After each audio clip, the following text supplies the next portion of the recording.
Tu connais pas? Voyons, je suis millionnaire.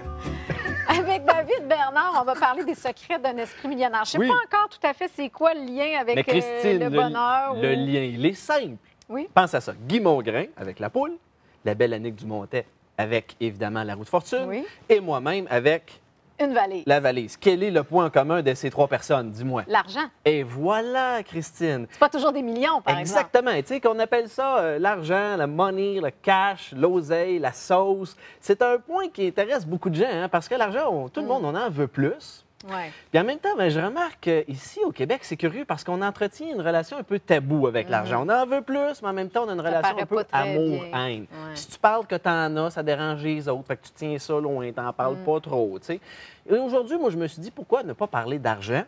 Mais je ne voulais pas prendre, évidemment, la parole pour moi-même. Alors, je me suis dit, bon, je vais faire un peu le chicken, le poulet, et je vais utiliser quelqu'un d'autre. OK. Et qui va arriver sur ce plateau? Il n'y aura pas personne. Je vais prendre parole à sa place, en fait, et je vais parler d'un grand spécialiste en la matière qui s'appelle T. Harv Eker, ou comme certains de mes amis aiment bien l'appeler, T-Harv. T-Harv en T. québécois. Harv.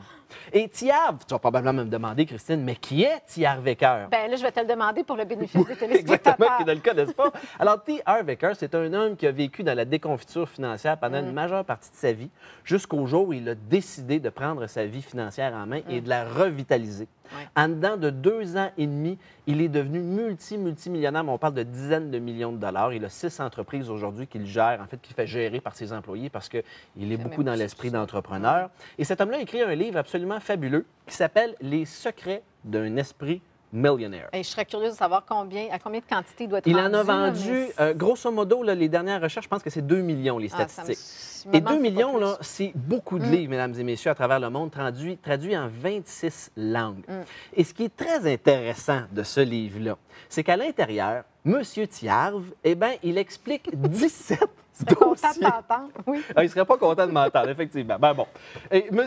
Eker, à l'intérieur de ce livre-là, il explique 17 dossiers Oui. financiers pour revitaliser sa vie financière et la prendre en main. Et Pourquoi tu dis intéressant. dossier? Ben, lui, il appelle ça des dossiers parce OK. qu'il dit que c'est des dossiers intérieurs. Parce que le changement vient d'abord et avant tout de l'intérieur vers l'extérieur. Donc, il approche les dossiers financiers de l'abondance et de la richesse par le monde intérieur et la pensée d'abord et avant tout. Puis c'est lui qui fait l'analogie avec le thermostat, hein?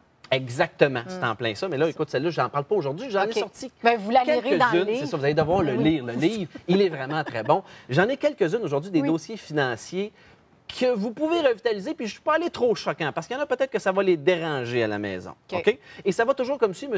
Eker a une recette où est-ce qu'il dit les pauvres pensent comme ça, puis les riches pensent comme ça. OK. Alors, le premier dossier, les pauvres pensent qu'ils subissent leur vie et les riches pensent qu'ils créent leur vie. Le gros point entre les deux, c'est de prendre responsabilité. Tu sais, si tu dis que ça ne marche pas parce que tu as une pension qui coûte cher, parce que c'est ton boss qui ne veut pas te donner d'augmentation, parce que ça ne marchera jamais tes affaires. Donc, prends la décision, la responsabilité de ta vie financière, de la revitaliser. C'est ce que Guy Mongrain disait. En plus. Exactement, c'est en plein ça. Deuxième chose, les pauvres gèrent des petits problèmes, les riches gèrent des grands problèmes. Et ça, moi, j'adore ça. Ce qui explique, c'est que les grands problèmes, ça vient toujours avec des grandes récompenses. Donc, quand tu as des problèmes qui sont placés sur ton chemin, plutôt que de t'accabler, de dire « Oh mon Dieu, ça marche pas Puis mes de rien affaires, faire. je suis puni par la vie », lui, ce qu'il suggère de faire, c'est de prendre tes 2 doigts, de te frapper sur le front et de te dire « Petit problème ». Petit problème, petit problème, pour te répéter que ce n'est qu'un petit problème et que tu peux le gérer si tu le décides. T'as l'air fin, là. Oui, quand même. Hein? Troisième chose, la dernière, toute simple. OK, parce que là, rapidement. je vais te dire petit problème, on Petit va problème, manquer on manque de temps.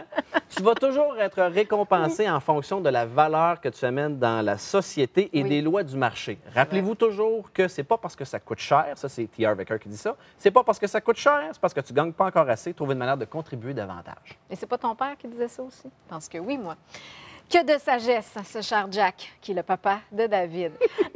Merci infiniment. Bienvenue. Peut-être que ça nous rendra plus riches. En tout cas, je vous suggère de lire le livre parce que sincèrement, je pense que c'est un Ouais, must très bon en livre. matière de lecture financière.